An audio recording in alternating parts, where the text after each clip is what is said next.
hukumnya mensolatkan orang yang mati bunuh diri?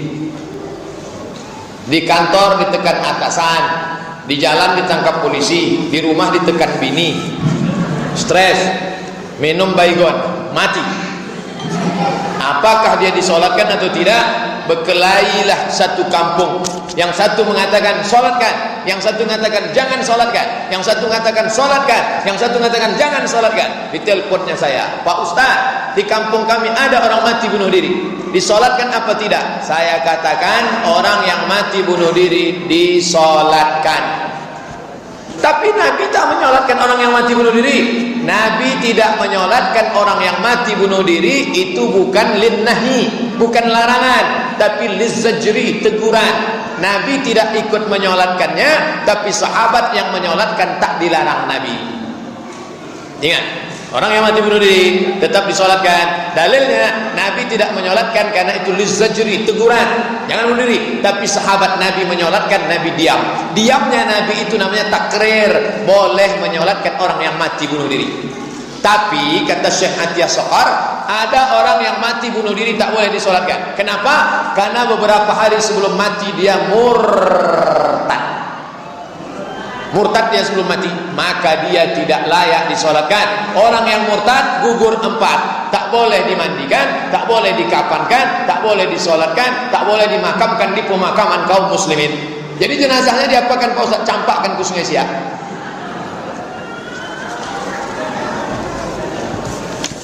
Pak Ustaz, bagaimana hukumnya bersalaman dengan yang bukan muhrim? Orang yang pakaian ihram namanya muhrim. Orang pakai ihram itu muhrim. Adapun yang saya dengan ibu itu namanya mahram. Jangan lagi pakai muhrim, mahram. Apa hukum bersalaman dengan orang yang tidak mahram? Dengan alasan menghormati orang yang lebih tua. Misalnya bersalaman, saya baru pulang dari Maroko, bersilaturahim ke rumah Ustadz Darisman. Assalamualaikum Ustadz. Ustadz, ya. Kata beliau, kau sudah kerja, Man? Belum, Bang. Aku nih kerjaku pengacara, pengangguran banyak acara. Diajaknya lah saya ke UIN. Dialah yang masukkan saya ngajar bahasa Arab di UIN. Sampai di UIN itu semangatlah saya, karena mahasiswinya cantik-cantik. Pas akhir semester datanglah mahasiswi itu mau salaman. Ustaz, mohon maaf silap salah kami ya. Saya itu waktu itu masih muda lagi, masih ganteng-ganteng, belum nikah. Mahasiswi mau salam, mau disalami berdosa, mau tak disalami mubazir. Li ayyut'ina ala ra'si ahadikum, ditusukkan paku ke kepala kamu, paku dari api neraka ditusukkan ke kepala kamu lebih baik, ke tapak tangan kamu lebih baik daripada engkau salami perempuan yang tak mahram. Kita ngajar hadis, ngajar bahasa Arab, akhirnya dia sudah ngulurkan tangan, saya gini kan. Ini tak pernah kami pelajari di Mesir, tak pernah kami pelajari di Maroko. Ini dapat dari mana? Mahabharata. Namaste, namaste, namaste. Jadi caranya begitu. Kalau anak-anak gadis mau salaman, tapi kalau nanti nampak saya menyalami emak-emak, Pak Ustaz ikut mak ambo, Pak Ustaz, saya salami. Makcik sehat, amak sehat, baka mak kini sehat. Kemarin saya dari Padang Panjang ceramah, datang ibu-ibu sudah tua. Oh, ikut Ustaz Abu Somad. Iya mak, baka mak kini sehat, mak. Kenapa Ustaz salami? Orang tua boleh, karena dia laisat mahallan lisyahwah, karena tidak membangkitkan syahwat. Tapi zaman sekarang ini zaman edan, ada pula orang pesahwat neng nenek-nenek. Nama penyakitnya Oedipus kompleks. Makanya ibu hati-hati, kalau ada anak lajang lama megang tangan ibu, cepat tarik, sakit ya. Bila kita sholat subuh berjamaah tertinggal 1 rakaat, masbuk, kita ikut imamnya dari rakaat kedua, mengikut imamnya berkunut, rakaat kedua dia berkunut. Apakah setelah itu kita tambah 1 rakaat yang tertinggal kunut lagi apa tak kunut lagi? Rakaat yang kedua itu dia kunut lagi apa tidak kunut lagi? Kunut lagi. Pada rakaat kedua menurut mazhab Syafi'i dia berkunut lagi. Apa alasannya?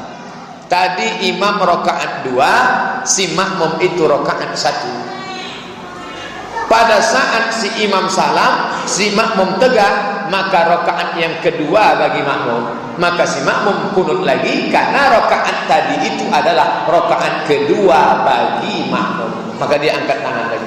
Allahumma hdina fiman hadait. Kalau begitu kunutnya dua kali. Ya. Kenapa yang pertama itu kunut?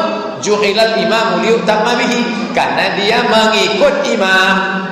Pada rakaat yang kedua, itu rakaat kedua bagi diri dia, maka dia baca kunut. Itu alasannya menurut mazhab Syafi'i.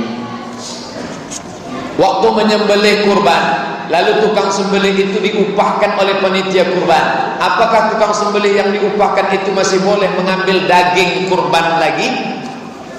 Daging kurban sebagai upah haram, sebagai hadiah boleh. Apa beda upah sama hadiah? Hadiah dapat alhamdulillah, tak dapat tak masalah. Tapi kalau upah wajib dapat. Kalau tak dapat naik pisau tukate. Maka tukang potong tu kita kasih dia, hai bapak tukang potong, ini 600.000 sebagai upah, ini ada 1 kresek sebagai hadiah.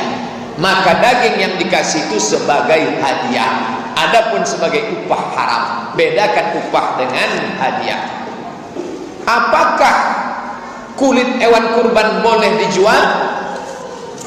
Man ba'a jilda udhiyati, siapa yang menjual kulit hewan kurbannya, fala udhiyatalah, maka tiada kurbanlah baginya. Lalu kulitnya itu apa? Natasaddaqu biha, kata Ali bin Abi Thalib, waktu Nabi menyuruh saya menyembelih kurban Nabi, kulitnya kami sedekahkan. Maka kulit ada berapa lembar? 5 lembar. Panggil fakir miskin. Fakir miskin, sini. Ya, mau kulit? Ambil. Kata fakir miskin, jijik, banyak darah, bau, enggak lah. Akhirnya dia pergi. Kemana kulit? Saya boleh menjualkan kulit. Kebetulan saya punya kenalan, www.jange.com. Assalamualaikum Pak Jange. Yuk, apa kabar? Lama tak bersua, hampir setahun. Ya Pak Ustaz, korban tahun petang. Iku ada 5 lembar, tolong ambil ke masjid kami. Datanglah Pak Jange. Berapa 5 lembar? 500.000. Setelah jadi duit 500, saya panggil balik fakir miskin. Fakir miskin, sini. Mau kulit? Duit mau? Mau. Nah, ini duit 500. Ambil semua. Begitulah cara pengelolaan kulit yang betul. Yang sudah lewat apa boleh buat, akan datang kita perbaiki. Saya ikut koperasi dan selalu membayar iuran. Saat ini saya sedang meminjam di koperasi itu. Bagaimana hukumnya Pak Ustaz? Riba. Pinjam 1 juta bayar 1.100.000, riba. Pinjam 100 bayar 110, riba. Orang yang riba, 5 ancaman bagi riba. Pertama, alladzina yaquluna riba la yaqumuna illa kama yaqumu alladzi yatakhabbathu syaitanun mas. Orang yang makan riba nanti bangkit dari kubur macam bangkitnya orang yang kerasukan setan. Kata orang Jawa, kesambet. Nanti kalau kita bangkit dari kubur nampak ada di samping kita orang kesambet, itu makan riba dulu. Cuman khawatirnya kita tengok kiri kanan tak ada kesambet, kita pula kesambet. Yang kedua, ayyuma lahmin, makan riba, dimakan. Yami, masuk ke dalam badan. Ayyuma lahmin nabata min haramin, setiap darah daging di badan dari riba, fannaru aula bih, tempatnya api neraka. 3, duit riba tadi dikumpul, riba, dibawa haji ke Makkah. Labbaik Allahumma labbaik, labbaik la syarika lak labbaik. Apa kata malaikat? La labbaik wa la sa'daik. Kau tak dapat balasan, zaduka haram, karena kau berangkat dengan uang haram. 4, dipakai duit riba tadi sedekah bagi fakir miskin. Innallaha thayyibun, Allah Maha baik, la yaqbalu illa thayyiban. Allah tak menerima kecuali yang baik-baik saja.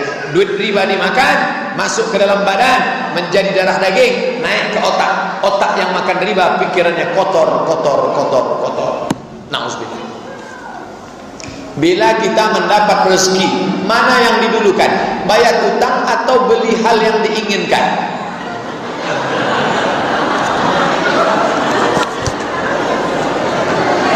Ini saya tunjukkan ayatnya, surat Al-Baqarah ayat 282. Ini Samsung sedang murah nih. Al-Baqarah 282. Coba tengok. Ini saya kasih tanda satu halaman. Nih, saya kasih tanda pakai kertas yang nanya utang tadi. Ya ayyuhalladzina amanu, hai orang-orang yang beriman, idza tadayantum bidainin, kalau kalian menjalin transaksi utang piutang, ila ajalin musamma, sampai batas waktu tertentu, tulis.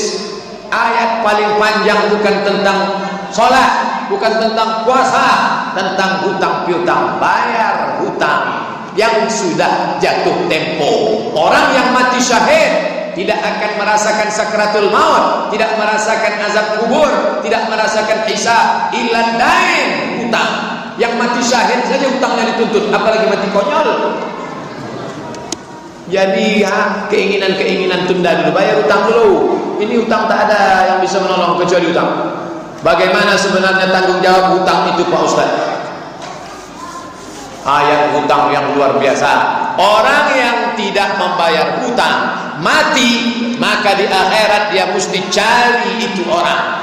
Dia cari di mana? Di padang mahsyar. Mencarinya di padang mahsyar. Di padang panjang aja payah jumpa, apalagi di padang mahsyar. Saya tak sanggup membayangkan hutang piutang. Makanya Ustadz Darisman Ahmad, kalau ada hutang saya waktu di Mesir dulu, tolong izinkan aja lah.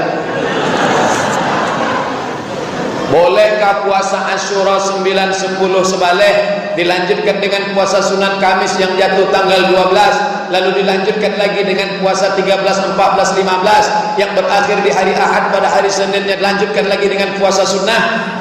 Boleh apa tak boleh? Boleh. Udah itu aja. Iya. Kalau cuma bilang boleh tak boleh, kami pun pandai. Dalilnya mana? Dalilnya hadis riwayat